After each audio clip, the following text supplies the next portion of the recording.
hairs on my body started standing on end. Silent. Nothing there.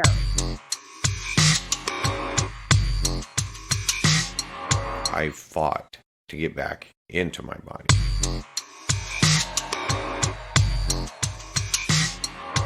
You are going to be of vital importance of helping us convince the masses. Type 471. Type 471.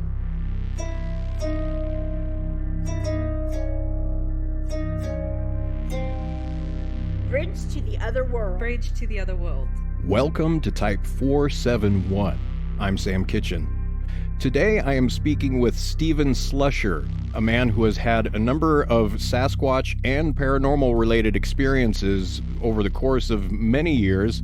Stephen has some unique experiences. He's had some unique things happen to him. So I'm very eager to speak with Stephen today.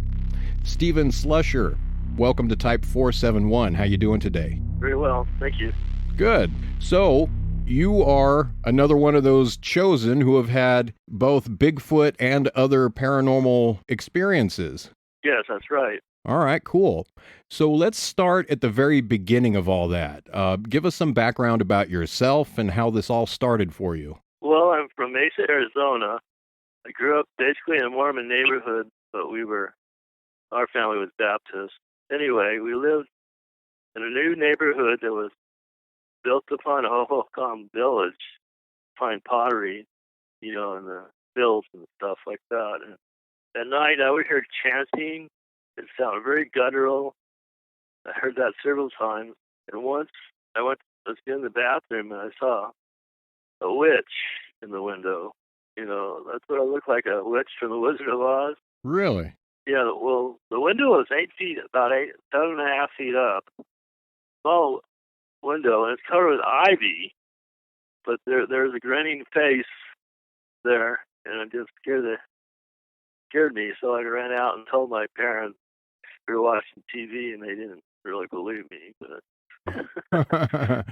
That's what happens sometimes. Parents tend to not believe that stuff, unfortunately. So what did this face in the window look like? Well, it looked like a old person with no teeth. It was grinning, a real wide grin. It kind of had pointed features, too, and little kind of beady eyes. Yeah, it didn't look too pleasant. No, it doesn't sound too pleasant at all. No, it was really, I still remember it, it really shocked me when I was a little kid. I was 5 or 6 years old then. So that's kind of where it all started. Yeah, right. But it really calmed down. I didn't really get too much interaction with stuff until about 2002, when I would have been 45 years old. Yeah. Anyway, I was staying in Fort Collins with my sister and her 2 daughters and her husband, and I was playing with the see and tell with the girls, and I was pulling on the rope, string, whatever, and then pretty soon, all of a sudden, this big, very gruff voice came out of it. They started laughing and stuff. They said, he sounds like he's mad. It was really weird. And then I had to watch the Mothman's Prophecies one night. I got a DVD at the store. I was taking it out of the DVD player and put it in the case, and all of a sudden, I had a ream of paper on the floor. The ream of paper jumped up about 6 inches and came down. Then in 2003, I moved to Arizona, to Sholo, Arizona, because my cousin needed people to help do some work at a bank, remodeling the bank. Sholo is in the White Mountains, eastern Arizona, central eastern. I stayed in my mother's trailer. It was a vacation trailer there. And a lot of weird things happened there. Just one guy was staying with me. Then all of a sudden he left. Stayed in a condo, so I was alone. And one night I was sitting in a chair and I was asleep. But I woke up because I heard a high-pitched noise, kind of faint. and I felt like the air pressure was changing, and something was surrounding me. Then all of a sudden, it just like something hit me, like a pulse or something, and I started shaking real bad. The chair was shaking, and I stood up. It felt like the trailer was shaking, but it might have just been me. And then I heard a real long, 5 or 6 second long scream, sounded like a woman being murdered. It was really frightening. I wasn't expecting that. No. Not that was going on then. I just want to focus for a moment on what happened to you in that chair that you're describing, because this I find very key. I have some thoughts about this, and I just want to kind of focus and get all the information I can get about that moment when that was happening to you. When you felt yourself shaking, where did you first feel it in your body? Okay, it was in my hands and feet first.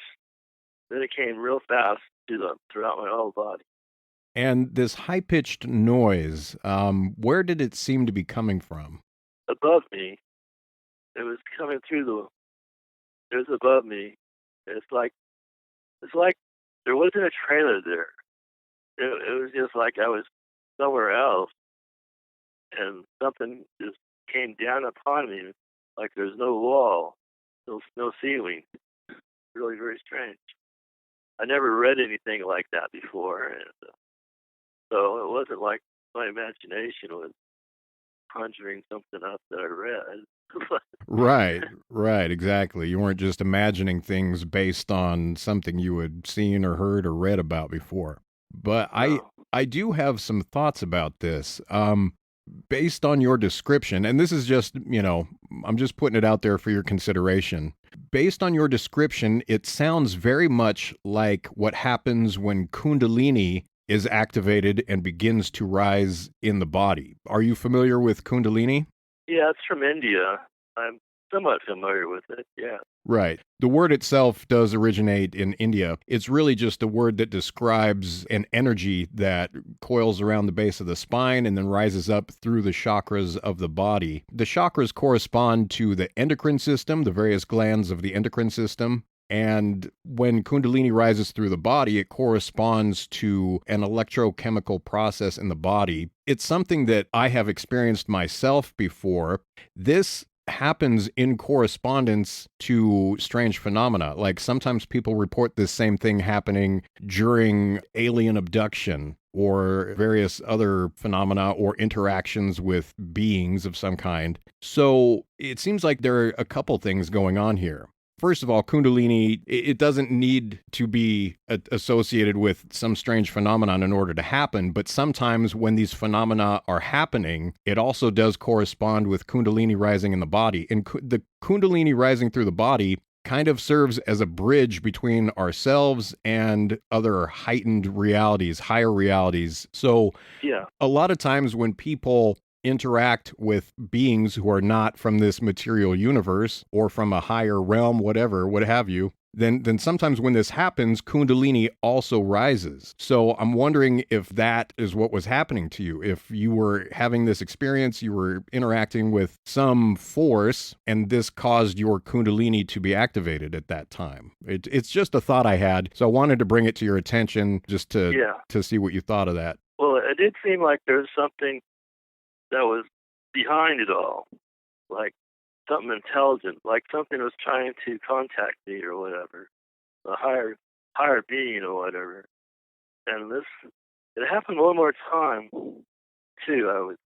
I went to lie down, go to sleep, then all of a sudden I heard that same high pitched noise and felt like air pressure was dropping and something was surrounding me. But this time I was shaking really bad in my hands and feet, and it stayed that way for a while. Then all of a sudden, it just moved throughout my body, and I was like a tuning fork, whatever. And the bed was shaking. Then I stood up, and I was so afraid I was bouncing off the wall like a scared rabbit. And I heard that high-pitched scream too at the same time. It lasted like 5 or 6 seconds. That happened a few days later after the one on the chair. Okay.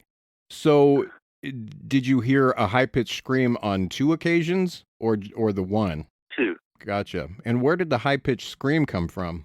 It was just like there, like same as the high-pitched noise. It was just there. It didn't come from outside. It wasn't, I guess it was inside, but it just didn't seem like that was possible. There was nothing there to make it. So I just heard it.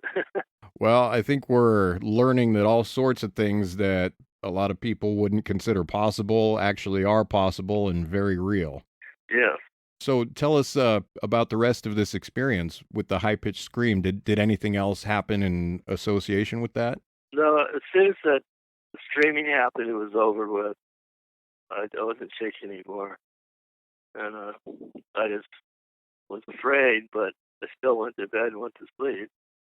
Yeah. I didn't go jump out of the trailer and drive off. Like I was scared because it didn't seem like something wasn't trying to frighten me as much as just contact me or whatever. I mean, it did frighten me, but it just seemed like there was something intelligent behind it, and I wanted to stay around and see what it would do next. I was just curious. It made me very curious because, stuff like that is just because it's impossible. It's supposed to be impossible, but it happens. So, like that. Yeah, I had just the usual haunting stuff happen at the trailer, too, where smoke alarms go off. Then I would hear like a piece of sheet metal making thunder noises and knockings on the walls from outside and inside, stuff like that. But I also had a very strange thing happen with my pickup, my little Nissan pickup. I had a cassette player in it, and anyway, I had a tape that I made. It was by a group called Love from the 60s, an LA group. But they're a very good group. Anyway, the album was called Forever Changes, and there's a song on it called The Red Telephone. Anyway, whenever I got into my pickup, it was on the red telephone on a certain section of the song that went as a nursery rhyme, like, they're locking them up today, they're throwing away the key. I wonder who will be tomorrow, you or me.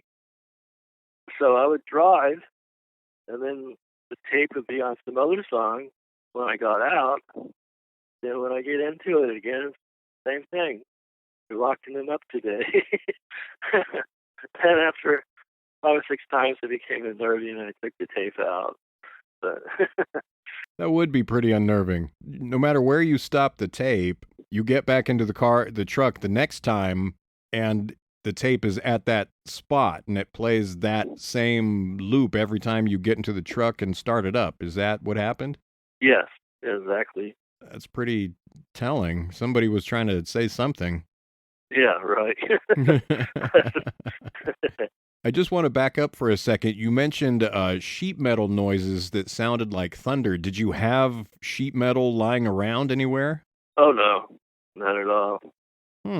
No. But it sounded like when somebody jiggles some sheet metal and it makes that thunder sound? Oh, yeah. Uh-huh. Huh. I'm wondering what that could be. I don't know. It's like, but then I had read about that later, that happened before in haunting. I read about it, but I didn't know about it at the time. It's kind of unique. Oh, I'm just trying to figure out what could do that. All right. Take us through the rest of that experience. Okay, at the Cholo, I was kind of wondering if this stuff is real or just my mind or what. So I did a test. I went to Safeway, and I thought 5 numbers, and I played a Fantasy 5 game that would give you 5 numbers, but I didn't write them down and put them into the machine. I just got them through the machine itself by the computer. I just got a quick pick, and it would give me 5 numbers by itself. But I thought of 5 numbers in my head, 9, 11, 12, 17, and 19. When I got the ticket, I saw the numbers 9, 11, 12, 17, 19. So I looked to see what the chances are of that. It was 1 in 300,000 of a chance. So, I mean, it could have happened as a chance, whatever, but it didn't. It seemed like, with everything going on, it seemed like it happened in a spiritual way, like something could actually read my mind and manipulate a state-run computer, which is really wild. So it was very impressed. I was terrified and impressed. So That's impressive. Though I'll suggest an alternative possibility. Rather than something reading your mind and influencing this machine, it could just be that you yourself had tapped into consciousness that exists outside of time, where you can see what's going to happen and what numbers are going to come up. It could have just been all you on your own. How do you feel about that? That could happen. That's a possibility. It really is. 9/11, 12, 17, 19, I always played those numbers in the lottery. So they're kind of like my numbers. But that's still possible, that just as much as something read my mind and manipulated the machine. So Yeah. even before this experience, those were the numbers that you played? Yeah. Oh, okay.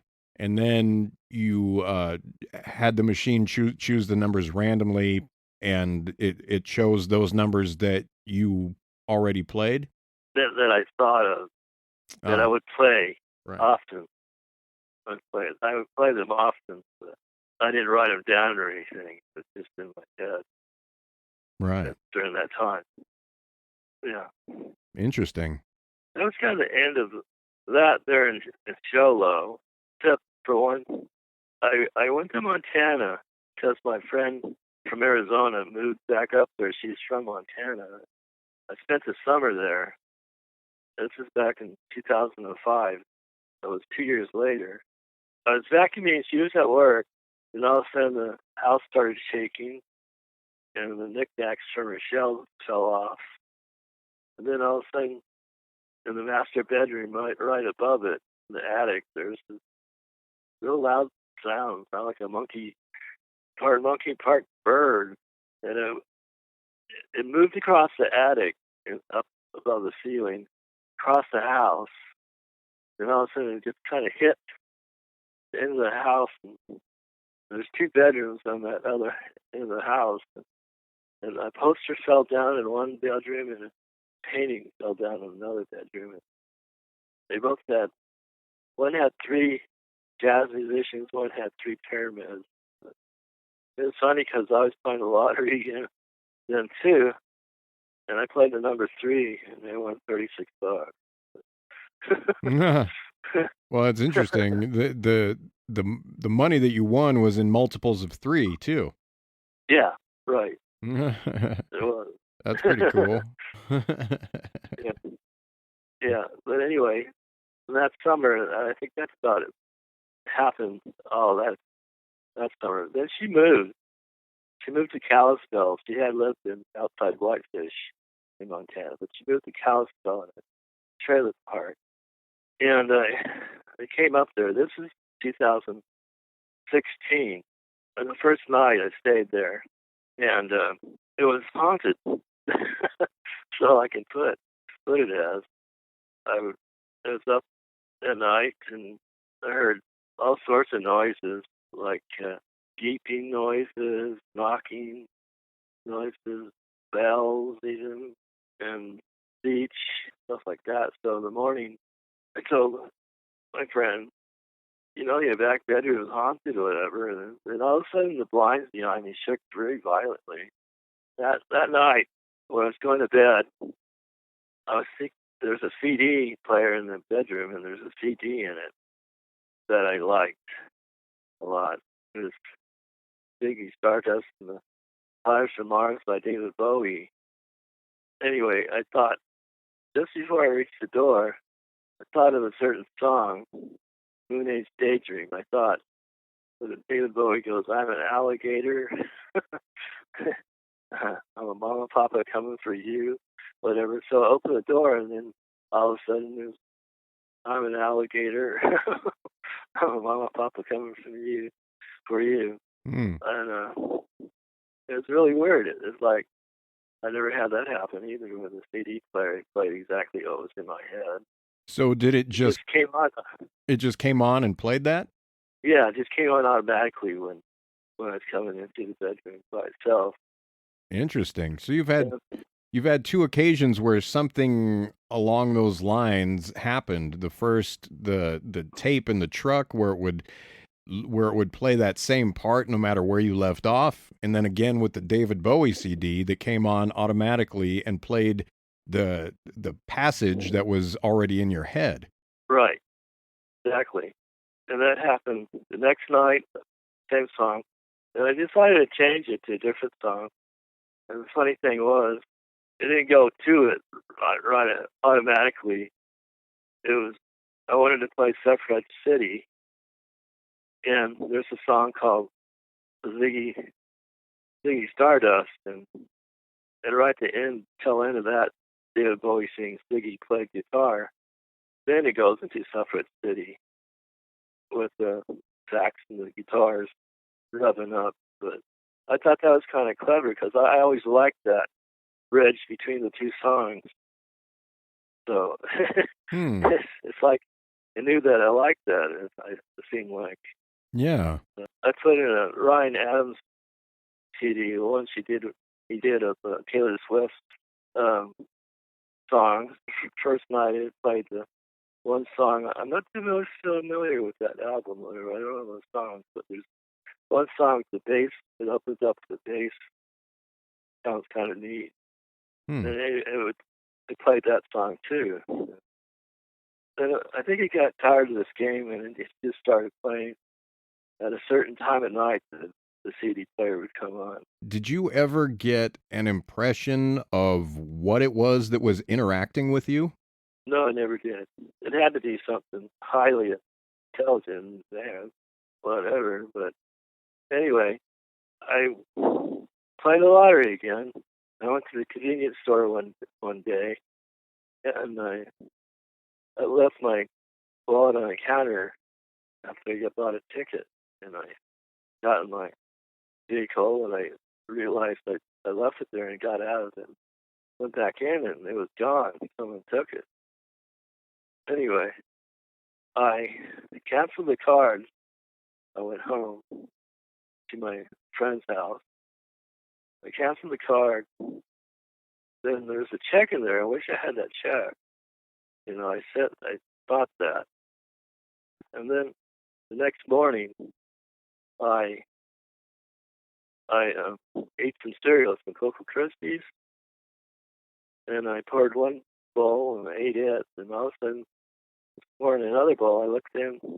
There was something inside the cereal box. So I picked it out. It was my check. Pulled it up like it was in my wallet.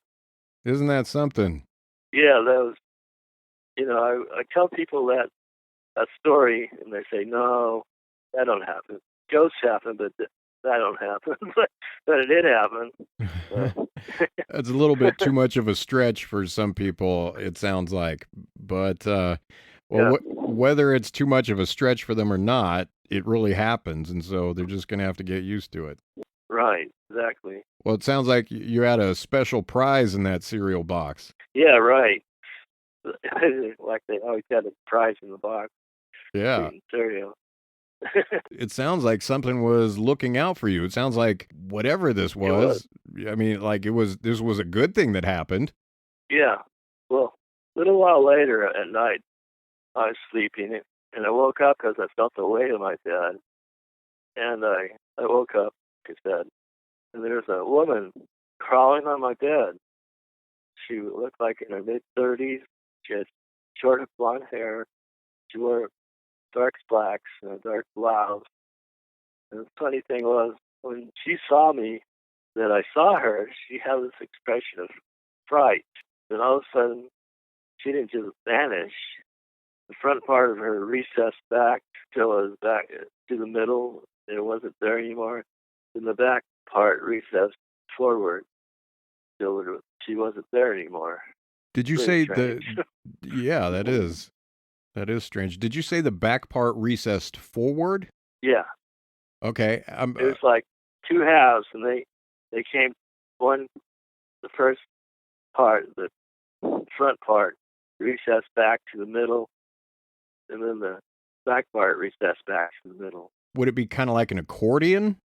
Coming together? Yeah. Yeah, just coming together, but when they came together, they disappeared. Mm-hmm. Okay.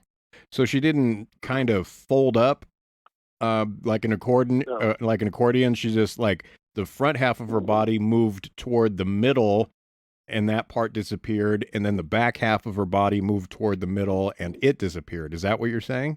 Yes, that's what I'm saying. Okay. Exactly. Wow. What did this woman look like? What are all the details of her appearance that you remember? Well, she was very good looking.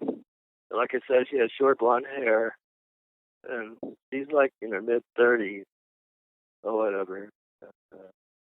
And she seemed like she would have been a pleasant person or whatever.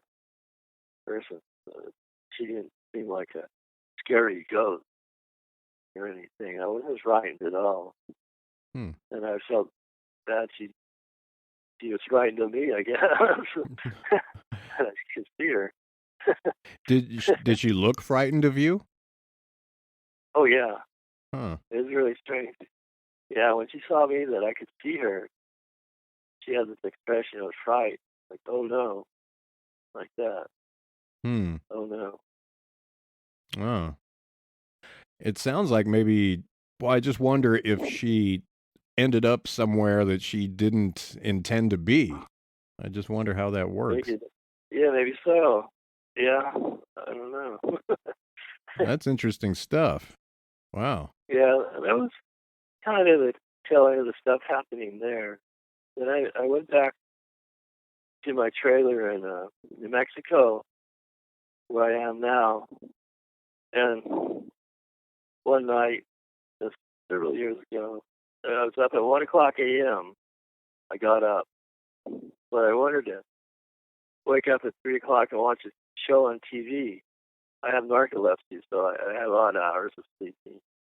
Anyway, I just went lie down and said, for some reason I said, I want to wake up at 3 o'clock. and then the room spun around several times for a couple of seconds, and then the digital clock read 3:04, and I got up and it was 3:04, and that's 4 minutes on my show. Did you say that this whole experience had started around 1 o'clock when you woke up? Yeah. So you woke up at 1 o'clock, and then how did it become 3 o'clock? I don't know. It just happened in a couple of seconds, just like time traveling. So there's time missing there. You woke up at 1 o'clock, and then before you knew it, like an instant later, it was 3:04? Yeah. Gotcha. Yeah, I didn't go back to sleep. I was wide awake. The room spun around. It was 3:04. I wanted to watch that show at 3 o'clock. That's interesting. So you have a missing time period there. So, missing time, or I time traveled, either one. Yeah. I seem like the latter to me. Oh, okay. What gives you the impression that it was time travel? Oh, just because I was just wide awake, and I didn't feel like there was no, the continuity was there perfectly, perfect continuity. It wasn't like all of a sudden, like, whoa, what happened? Or whatever, like I would think of missing time. That's but I did have a time, or I might have missing time. I was driving home to my stepdad's Cadillac from a church thing late at night, and I was like half a mile from home on the road. I saw a very bright light in the middle of the road. It was like 20 feet high and about 20 feet wide, but it was very, very, very light, bright. But it didn't illuminate anything. So that was very odd. But for some reason, I don't know why, I drove into it, and it caught me there. I was in suspended animation for, I don't know, for a while. Then all of a sudden, 2 cars passed me, and all of a sudden I was driving home again. It's like no worse for the wear. So this light was just directly in front of you on the road? Am I to understand that? Yes. Okay. Uh-huh. This light was ahead of you on the road. You drove into it, and then the next thing you know, you're driving back toward your home? Yes. Well, that funny thing that where that happened, people there in that house had seen a UFO there one night. So I don't know if there's any relationship between that or not. Well, there very well could be, and there could be relationships between all the things you're experiencing. I mean, it seems to me like a lot of these things would be connected. Right. I always try to not make assumptions about exactly what that is. I mean, it could be something that people just haven't figured out yet. But whatever it is, it seems like it's all connected, and I mean, it's reasonable to speculate that what you experienced may be connected to the UFO sighting. I mean, that's a perfectly reasonable idea. That's something about that area. I don't know. So, and you were living in that same area when you had the time travel experience, traveling from 1 a.m. to 3:04 a.m., right? That was in the same area? Oh, yeah. Yeah, these were both in New Mexico. Okay. Outside Farmington. I think I've heard about things happening in Farmington before, if I'm not mistaken. Are there a lot of crops in Farmington, like orchards and stuff? It used to be. They don't have them anymore. It's become an oil industry thing now, economy. So they used to have lots of orchards in the area for apples and peaches. Anyway, the trailer, too, in 2017, in November one night, I was sleeping, and I woke up because I thought it was my neighbors fighting. And then anyway, so I listened, and it wasn't in Spanish or English or Navajo. I couldn't make it out, but it sounded very wild and fast talking and very loud. I didn't want to open the door. It was frightening. So I just looked through the blind, and it was dark outside, but I could see big figures for the brief seconds that I had the blind up, and 2 were tall, and 1 was shorter. And the voices were like a male and a female and a sort of like a chimp or whatever, chattering, but in a little bit lower pitched voice than a chimp. So that happened, and that lasted several minutes. Then all of a sudden I heard the biggest owl I ever heard. Very loud owl. And then it was just silence. What did this sound like? Oh, it's a regular hoot owl, but it was much louder than a regular owl would make, too. But so I guess Bigfoot thinks owl sounds a lot. Yeah, they do. Yeah, in fact, they're often described as being a lot like an owl, except much louder. Did this owl call, did it stay the same pitch, or did it change pitch at all? No, I don't recall it changing pitch. It was a deeper voice than a regular owl, but it was louder than a regular owl. But I don't remember it changing pitch. So. Gotcha. So what happens next? What happened next? Well, I was in my trailer, and then all of a sudden I woke up and my microwave was going crazy. It kept reading on the digital readout, 333, 333, 333.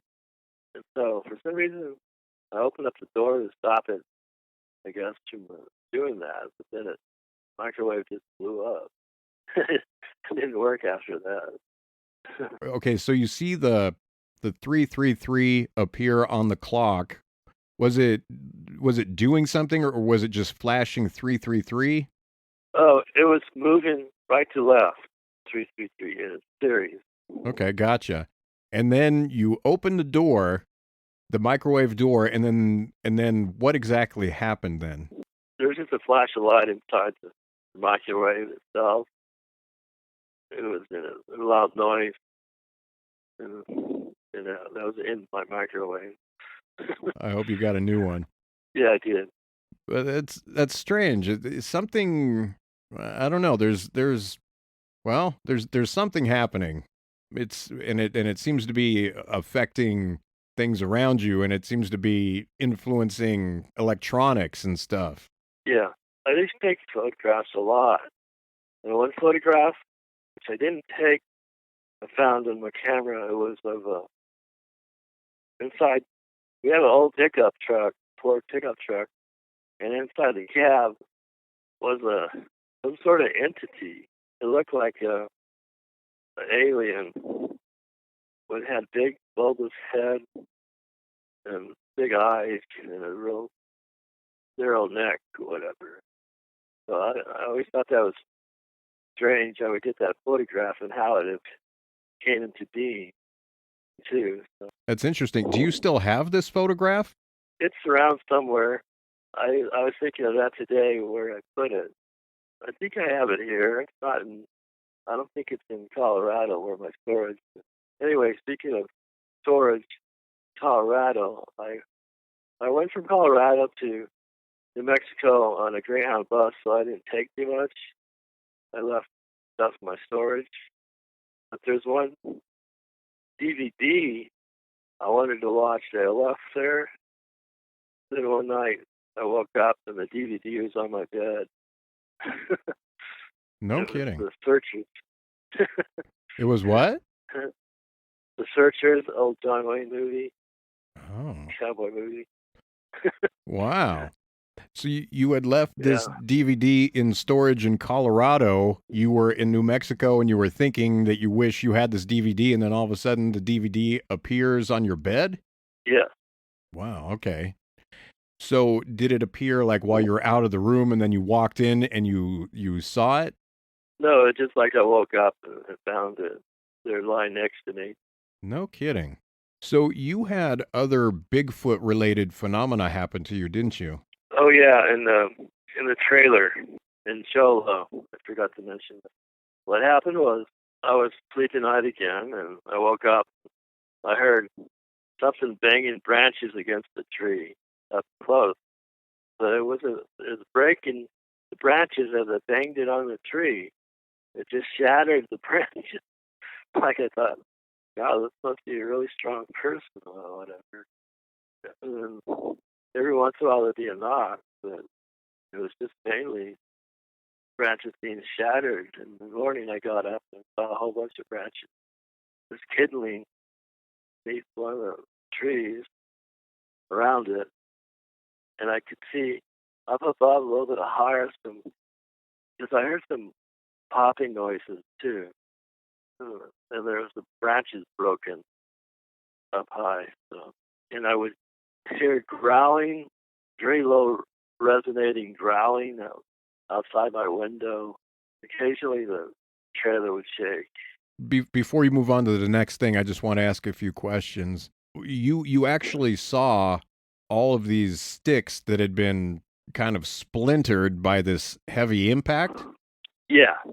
So this happened actually on a bunch of occasions, right? Yeah, it would happen every once in a while. Oh, okay. Man, and they would keep splintering these branches, like these branches were just, dissolve. They would just splinter into tiny pieces like every time this happened? Yeah. You would think it was pine branches, and they were pretty big. Big enough to hardly put your hand around. So Bigfoot, it would put his hand around it, okay. But they're just shattered. They're just kindling, and just even worse than kindling. Wow. Man, imagine the strength it takes to do that. I mean, you imagine you imagine a chimpanzee is like 4 times the strength of a human. So I wonder how many times stronger a Sasquatch is than a chimpanzee. Right. That's true. Quite a bit more. Be the king of the forest, I guess it would have to be pretty strong. Oh, yeah. Yeah, there was always the story of the Mohican monster when we grew up. It was local Bigfoot that we didn't know about. There's Bigfoot yet. We just knew there was this giant ape man that ran around the forest in Arizona. They called him the Mogollon Monster. It was parents would tell you campfire stories about him, just to scare you.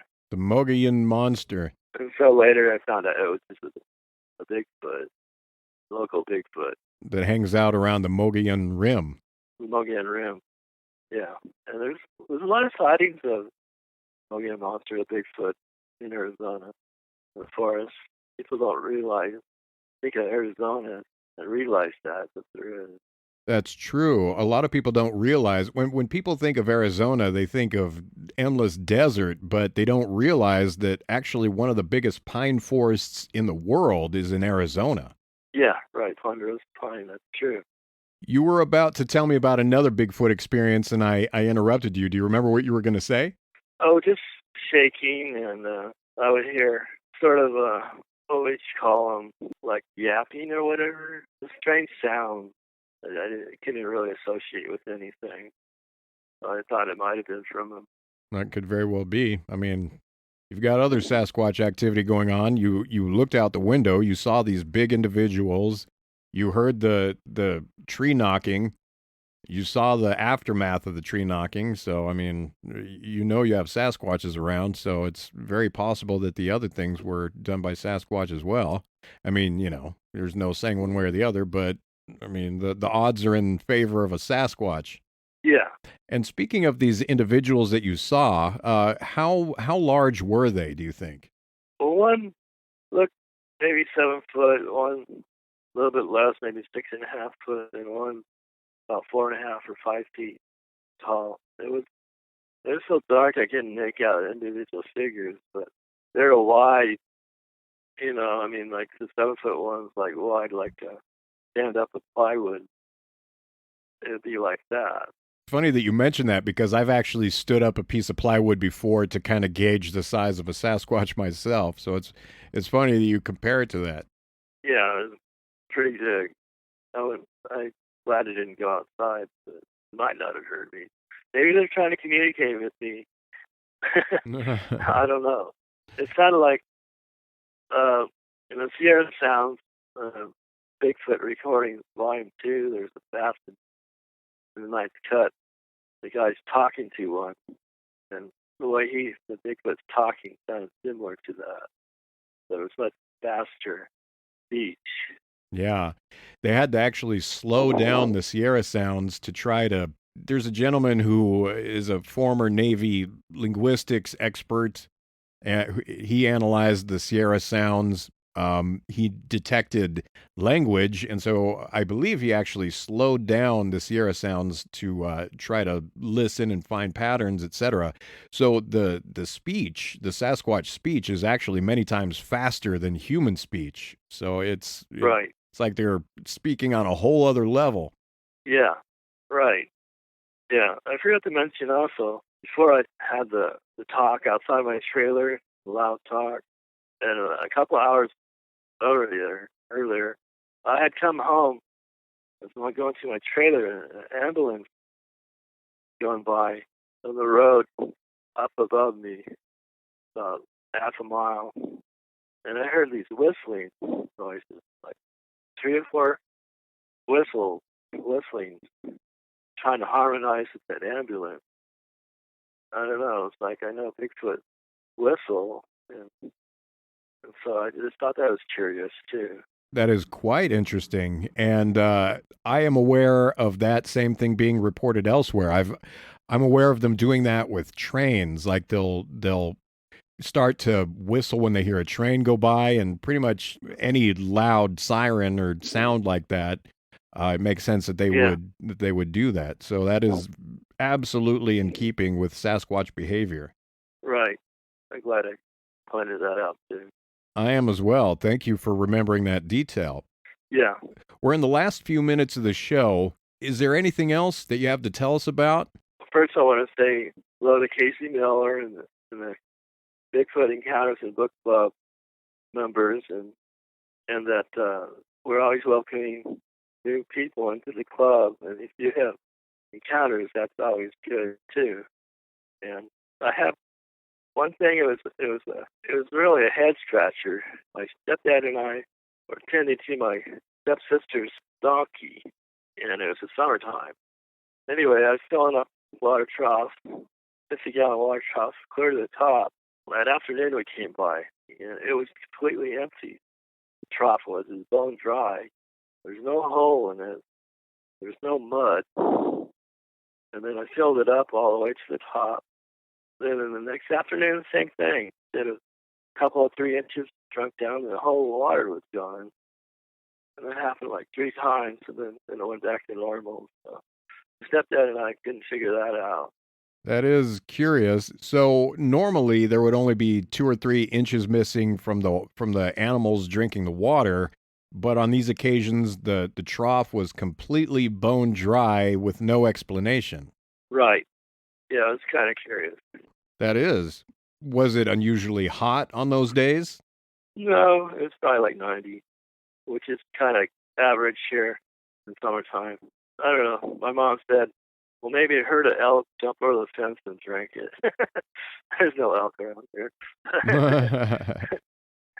But that does point out a good point. Did you find any animal sign whatsoever around the trough when this happened? Oh, no. There's no other animal around. There would have to be several of them to drink. And you would think there'd be salty water in the bottom and not be bone dry anyway. So That's true. So a couple times you filled up this trough with gallons and gallons of water, and then the water just disappeared completely, and the trough was bone dry, and there's no explanation for it. Right. No. Very curious indeed. Even my stepdad thought it was weird, and he don't like weird things. You know, he stays away from them. Don't try to think about them. Some people prefer to think that they can have a rational explanation for anything that they encounter, and that, you know, they understand the way the world works, and so they don't like to think about anything that they can't explain, so it makes them uncomfortable. Yeah, that's true. That's exactly what it is. Well, like I said, we're in the last few minutes of the show. I just wanted to ask you something. You mentioned that you have narcolepsy. Now, what usually happens when your narcolepsy comes on? What do you experience during those times? I just all of a sudden I just fall asleep. Like I can be with friends, talking to them in the house, but all of a sudden I just go to sleep. And so I can't drive on freeways or whatever. Just regular driving and have enough stimuli keep me awake, and I sleep during the day a lot. I'm up at night, early in the morning hours. But yeah, I can't help it. I just fall asleep. Oh yeah, it's completely involuntary. But you don't. There's nothing unusual that happens before you fall asleep. You'll just fall right to sleep. With some people there is, but not with me. Some people who but I don't. No, I just fall asleep. Okay. Some people have certain things that make them more sensitive to experiencing paranormal phenomena, and sometimes that has to do with a person's individual chemistry and makeup, and so I'm just kind of asking you about it because it just kind of provides some insight. It provides, you know, a little bit more information. Right. It might have something to do with it. Well, Stephen, you're an interesting guy. You've got interesting stuff that goes on with you. When was the last time you experienced anything like this? Does it continue still? Yeah, well, the last time was last year when I got that DVD as a gift on my bed. Oh, okay. So that was just last year. Yeah. Very interesting. Well, Stephen, I hope you keep us informed of whatever else develops in your life.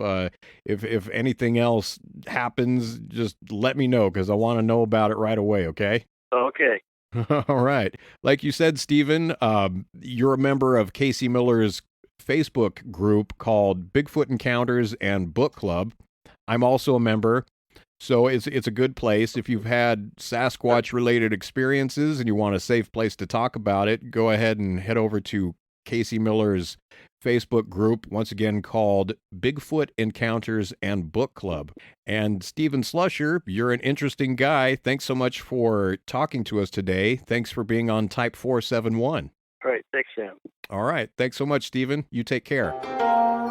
If you've had a paranormal or other extraordinary experience and you want to share it with me and maybe talk about it on this podcast, email me at type471podcast@gmail.com. To connect with this show on social media, just look for Type 471 Podcast on Instagram, Twitter, or Facebook.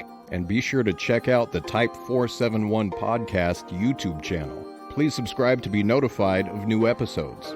I'm Sam Kitchen. Thanks for listening to Type 471.